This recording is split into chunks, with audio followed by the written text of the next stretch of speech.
नमस्कार, मी मच्छिंद्र बाबर. आपण पाहताय Z24 न्यूज. मला आपल्या सर्व पत्रकार बांधवांच्या माध्यमातून आपल्याला सांगायचं आहे की माननीय आमदार गोपीचंद पडळकर साहेबांच्या माध्यमातून जत हे नाव कुठेही पुसलं गेलेलं नाही, तर जतला देवभूमी जत हे नाव दिलं गेलेलं आहे. याची पहिल्यांदा या विरोधकांनी ह्या गोष्टी समजून घ्याव्यात. त्यांनी कुठेही जत कट केलं, जतचं नाव बदललं किंवा अमकं केलं, ह्या कुठल्याही गोष्टी याचा प्रकार झालेला नाही. त्यामुळे सर्वप्रथम हा त्यांचा जो आतापर्यंत 1.5-2 वर्षामध्ये आमदार साहेबांच्या माध्यमातून जी कामं चालू आहेत जत तालुक्यामध्ये, ही कामं आता याच्यावर कुठं बोलायला जागा नाही म्हणताना आता ते नवीन त्यांनी आता एक कुठं हे चालू केलं की देवभूमीला आमचा विरोध. आणि देवभूमीला विरोध म्हणून जी आज मग तुम्ही ते बोलत आहेत आता की बरेचसे की तुम्ही बाकीच्यावर बोला, पाण्याच्या प्रश्नावर बोला, विकासावर बोला, काही गोष्टी बोला. माझी या माध्यमातून सगळ्यांना एक जे विरोधक काल बोलत होते त्यांना सांगायचं आहे की या पृथ्वी तलावर 2 प्रजातीचे लोक आहेत. काही जण देवाला मानणारे आहेत, काही जण राक्षसाला मानणारे आहेत. आता जे काय देवाला मानणारे आहेत ते देवाचं समर्थन करतील, देवभूमीचं समर्थन करतील. पण जर ते काय ज्यांची प्रवृत्ती देवाला मानण्याचीच नसेल, मग ते या गोष्टीचं समर्थन करणारच नाही. मग त्यांचा दुसरा एक वेगळावाला प्रयत्न असा आहे की देवभूमी नाव करण्यापेक्षा जत तालुक्यामध्ये काय करताय सांगा, जत तालुक्यासाठी काय करायला लागलाय सांगा. तर गेल्या 1.5-2 वर्षामध्ये माननीय आमदार साहेबांच्या माध्यमातून या जत तालुक्यामध्ये बऱ्याचशा प्रमाणात निधी आला. याचं उदाहरण म्हणून तर जत पंचायत समितीची इमारत चालू आहे. आपण सगळ्या पत्रकार बांधवांच्या माध्यमातून तुम्ही आपण बघून या, तर तिथं बांधकाम चालू आहे. उद्या 14 तारखेला नगर परिषदचं या नगर विकास राज्याच्या राज्यमंत्री माधुरी मिसाळ मॅडमच्या माध्यमातून ते तिथं उद्घाटन होतंय. ह्या इमारती झालं. पाणी पुरवठ्याचं जत शहराचं काम चालू आहे. ग्रामीण भागातील रस्त्यांची कामं चालू आहेत. कधी नव्हे ते पाणंद रस्त्यासाठी ह्या जत तालुक्यामध्ये इतर राज्याच्या माध्यमातून 150 किलोमीटरचा रस्ता मंजूर करण्यात आला. हे फक्त तुम्ही जर आपण शासनाच्या JR बघितले, शासनाच्या जर परिपत्र बघितले तर आपल्याला लक्षात येईल. काही काल विरोधकांनी बोललं गेली MIDCचा विषय, तर MIDC आपण बघा. MIDCचं गाजर दाखवलं नाही तर MIDC साक्षात उतरवण्याचा आमदार साहेबांनी प्रयत्न केला आणि तो प्रयत्न आतापर्यंतही चालू आहे. गेले 1.5-2 वर्ष आमदार साहेब याच्यासाठी झटत मंजूर झाली, MIDC खरोखर आहे, पण तिथं उद्योजक यायला तयार नव्हते. जाहिराती निघाल्या, पेपरबाजी झाली, पण तिथं उद्योजक यायला तयार नव्हते. कारण JNPT पर्यंत जाणारा माल हा त्यांचा अंतर जास्त पडत होतं. या माध्यमातून आमदार पडळकर साहेबांनी आपण बघितलं असेल कालच्या अधिवेशनामध्ये 502 कोटी रुपये जत उंदी रस्ता, जेणेकरून हा रस्ता चांगला व्हावा आणि जेणेकरून तिथून पुढे एक कमीत कमी त्या पुढच्या उद्योजकांना वाटावं की बाबा आता इकडे रस्त्यांची सुविधा झाली आहे, पलीकडे विजापूरला एअरपोर्ट होतंय, इकडे कोल्हापूरचं एअरपोर्ट झालंय आणि कमीत कमी प्रवासामध्ये एक चांगल्या पद्धतीचं नियोजन होईल. अशा पद्धतीने आमदारांनी या तालुक्यामध्ये नियोजन चांगल्या पद्धतीचं केलेलं आहे. त्यांनी सांगितलं दुष्काळ पडलाय, याच्या पहिला जतमध्ये दुष्काळ पडला नाही का? अहो, आमदार साहेबांच्या माध्यमातून जो वारंवार जत तालुका दुष्काळी, जत तालुका दुष्काळी, दुष्काळ हे नाव पुसण्याचं तर त्यांनी काम सुरुवात केली आहे. बरं, राहिली 1.5-2 आता 1.5 वर्ष झाले त्यांना आमदार होऊन. गेले 5-5 वर्ष आपण आमदार राहिलात, आपण काय केले या तालुक्यासाठी याचाही त्यांनी खुलासा करावा. 2014 ते 2019 आणि 2019 ते 2024 ही 10 वर्षे आपण काय केलं याचाही खुलासा जनतेनं केला पाहिजे. जनता सुज्ञ नाही, जनता सगळं बघते आहे. पण कुठल्याही पद्धतीनं जर काही वेगळ्या पद्धतीची चर्चा करायची आणि वेगळ्या पद्धतीचं लोकांना दिशाभूल करायची, ते आटपाडीचा म्हणून हिनवायचं. आता आटपाडी बिटपाडी असं काही राहिलेलं नाही या तालुक्यामध्ये. जत तालुक्याचे आमदार हे गोपीचंद पडळकर साहेब हे जत तालुक्याचे आहेत. जत तालुक्याच्या माध्यमातून त्यांना काल त्यांचा बँकेचा ठराव झालाय. जत तालुक्यामध्ये त्यांचं आता इथं घर बांधायला चालू आहे. त्यामुळे जत तालुक्यातून बाहेर आहे आटपाडीचे, हा प्रश्न आता सगळ्या लोकांनी सर्वसामान्य जनतेच्या मनातून निघून गेलाय आणि जनतेची कामं व्हायला लागले. कधी बघितलं का तुम्ही 2014 ते 19 ते 24 आमदार झाल्यापासून पाठिंबाच्या वेळेला 5 बसेस आपल्या जतमध्ये आल्या आणि आता परत परवा 10 बसेस आल्या, म्हणजे जिजाऊ बसेस आल्या.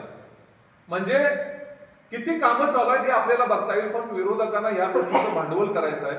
त्यामुळं मुळात जे काय त्यांनी काल जाणून बुजून जे चालू केलं देवभूमी देवभूमी देवभूमी, त्या मात्र वेगळं आणतायत. की मग त्यामध्ये देवाभावांचं नाव आहे असाही काय अर्थ काढला गेला त्यांच्या बोलण्यात येत होतं देवाभूमी देवाभूमी. त्या माध्यमातून देवाभूमी देवाभावा हा विषयच नाही. जत तालुक्यामध्ये आमदार साहेबांनी ग्राउंड लेवलला जाऊन माझ्यासारखे अण्णासारखे बरीचशी इथं सगळी नेते मंडळी आहेत, जिल्हा परिषद सदस्य आहेत, पंचायत समिती सदस्य आहेत, गावातील सरपंचापर्यंत जाऊन त्या गावातील मंदिरांची परिस्थिती जाणून घेतली. गावात कशा पद्धतीची मंदिर आहेत, किती प्राचीन आहेत, किती जुनी आहेत, त्या लोकांची तिथे येणारी लोकसंख्या किती, ह्या सगळ्या गोष्टी जाणून घेऊन कमीत कमी 36 मंदिरांची यादी केली. यामध्ये प्रामुख्याने आता नवीन लेटेस्ट झालेली मंदिर म्हणतात बनाडीचं, तिथं 5 कोटी रुपये आमदार साहेबांच्या माध्यमातून मिळाले. उमराणीला 5 कोटी रुपये मिळाले. त्यानंतर गुड्डापूरला 5 कोटी रुपये मिळाले. मुचंडीला 5 कोटी रुपये मिळाले. डोरलीमध्ये ब्रह्मनाथाचं मंदिर आहे तिथं 5 कोटी रुपये मिळायला लागले. खलाटीला लक्ष्मी मातेचं मंदिर आहे तिथं 5 कोटी मिळाले. याच्या पलीकडे जाऊन जी काही मंदिरं गायरान फॉरेस्ट विभागामध्ये आहेत, वन विभागामध्ये आहेत, त्यामध्ये सुद्धा आमदार साहेबांच्या माध्यमातून वन विभागाला सोबत घेऊन कमीत कमी मग मोठेवाडीची मरगोबाई आहे, गिरगावची ती लक्ष्मी मंदिर आहे, असे आणखी 2-3 मंदिरं अशी आहेत की त्यांना वन विभागाच्या माध्यमातून त्यांचा एक वेगळा आराखडा तयार केला आणि त्या आराखड्यावर सुद्धा चांगल्या पद्धतीने काम चालू आहे.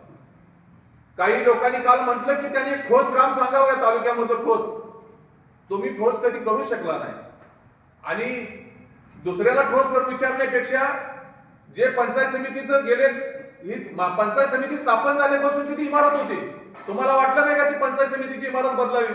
नगर परिषदचे आता शहराध्यक्ष बोलतील त्या विषयावर सुद्धा.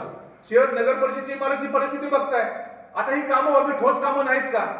ज्या ठिकाणी आपला कारभार चालतोय, ज्या ठिकाणी ह्या जतचं ग्रामीण भागातलं एक मुख्य प्रवेशद्वार किंवा मुख्य इमारत म्हणून मानली जाते जे पंचायत समितीची, ती इमारतच पंचायत समितीला कशा अवस्थेत आपण बघताय रोज. त्यामुळे ही ठोस कामे नव्हेत का? जत सारख्या शहरी या भागामध्ये पूर्ण पाण्याची पाईपलाईन चालू आहे, हे ठोस काम नव्हे का? ग्रामीण भागामध्ये रस्त्यांची कामं चालू आहेत. मला वाटतंय की पार पूर्ण जर इकडचा पट्टा घेतला जो ह्याचं आमचा दरिवडचे जिल्हा परिषद गट घेतलं विस्तारितचं काम जर बघितलं आपण कागनेरपर्यंत चांगल्या पद्धतीने उकरण्याचं काम चालू आहे, पाईपा बसवण्याचं काम चालू आहे. आणि एवढं सगळं काम होत असताना मग मात्र कुठल्या तरी अँगल की बाबा ते बाहेरचं आहे, आमकाय तमकाय ह्या गोष्टी चालू करायच्या आणि वेगळ्या पद्धतीनं लोकांच्यावर बोलायचा हा जो प्रकार चालू आहे तो आम्ही मुळात खपवून घेणार नाही. दुसरा त्यांचा एक विषय आहे, एका बाजूला ते काय म्हणतात बघा, आमदारांची पीए टक्केवारी घेतात, हे करतात, कामाची टक्केवारी घेतात, कामं आणतात, कामं त्यांची आटपाडीची लोक करतात. तुम्हीच तुमच्या तोंडाने बोलताय. पहिल्यांदा 2 मिनिटापूर्वी काय बोलताय, यांनी कामच आणली नाहीत, कामच मंजूर केली नाहीत. दुसऱ्या बाजूला 2 मिनिटांना काय बोलताय की कामं झाले, कामं आणले आणि त्यांचे आटपाडीतील नेते मंडळी किंवा ठेकेदारांनी कामं करले. जत तालुक्यामधले बरेचसे सुभेचे कॉन्ट्रॅक्टर असतील, ओपनचे कॉन्ट्रॅक्टर असतील, मजूर संस्थावाले असतील, ही चांगल्या पद्धतीने यांना कामं मिळायला लागले, चांगल्या पद्धतीने लोक कामं करायला लागले. फक्त काही लोकांचं काय झालंय आणि टक्केवारी हा विषय झाला तर टक्केवारी कोण कशी आहे काय आम्हाला नाही सांगायला नको. 2000 आम्ही बी सक्रिय राजकारणातच आहे. 2014 पासून आम्ही सुद्धा जवळून बघतोय की कोणाची किती टक्केवारी कशा पद्धतीने केली जाते, कोण कशी टक्केवारी घेतं हे आम्हाला माहित नाही का? त्यामुळं म्हणतात ना की बाबा काचेच्या घरात राहणारे दुसऱ्या घरावर दगड फेकू नये, हा प्रकार आहे. त्यामुळे हे त्यांनी धंदा बंद करावा. आणि सगळ्यात महत्वाचं म्हणजे देवभूमी हे नामांतरण याचं शासन निर्णय आता 2 दिवसात होईल. पूर्ण शासनाच्या ह्याच्यावर पूर्ण आहे ते पटलावर आहे, ते पूर्ण 2 दिवसात होईल. आता मग आज त्याचा आरडाओरडा करून काही फायदा होणार नाही आणि वेगवेगळ्या वल्गना करायच्या, वेगवेगळ्या बडबडून त्याचा बाष्पळ बडवून काही उपयोग होणार नाही. जतची जनता ही सुज्ञान जनता आहे. ग्रामीण भागातील लोकांच्याकडे बघण्याचा, आमदार साहेबांच्याकडे बघण्याचा खूप दृष्टिकोन वेगळा आहे. त्या तालुक्यात तुम्ही फेसबुकचे, व्हॉट्सअपचे किंवा इंस्टाग्रामचे कमेंट्स वाचा, ठीक आहे, 4 विरोधक असतात, त्यांचा तो धंदाच आहे, ते धंदा करतच बसणार. पण ज्याला खरोखर काम करायचं आहे, ज्याला ग्राउंड मध्ये उतरून काम करायचं आहे, ते आमदार साहेब हे काम करत आहेत.